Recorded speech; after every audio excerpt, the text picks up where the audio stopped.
amo gihapon ning kuan produkto. Tinanong gihapon ako duha ka klase ang akong avocado nga ba. Duha ka varieties kay. Kasing gwapa sa nagtanom. Diba guys?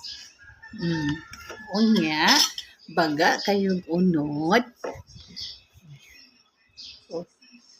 Nga ang tanin nyo.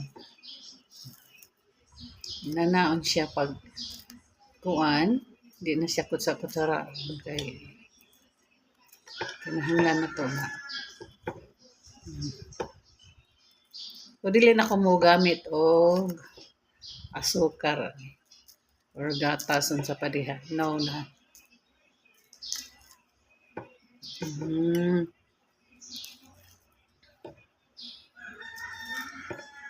Ingon sila, ang avocado ko no, maka-high blood. High blood po siguro kung sobrang kaong. Pero kung nikaong ka lang kausa-usa kasi mana kay di mamani kada adlaw mamunga, kausa ra man ni mamunga sa katuig. Diba? Gwapa eh. Gwapa eh.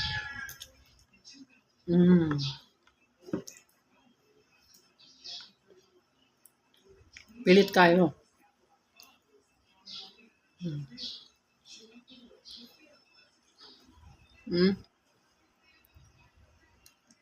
Walay taksa.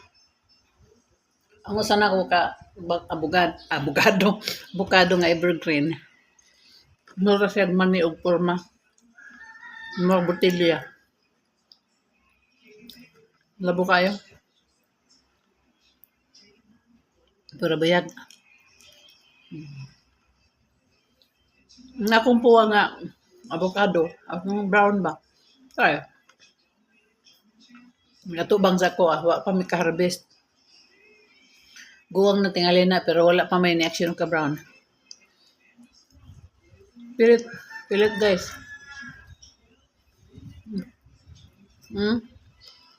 Pagoy hugaw diha nga kuan. Kani siya. Panda na sa panit. Ilang ano do.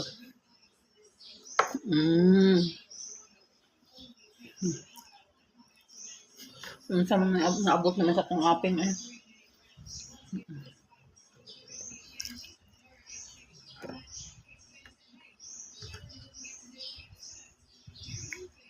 Nagdagang bunga. Upat ka punuan ang akong avocado. Nasay kaming gagmay. Gagmay pa na 4 years. Ma-enjoy na ninyo kaon ang inyong mga kahag pagtanom.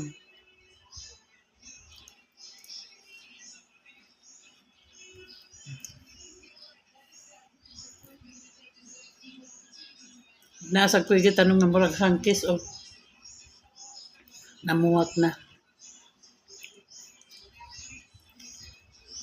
Citrus o sabay nga ano eh. Basta kan dami gani. Ako dire nang itisok. Yun lang guys.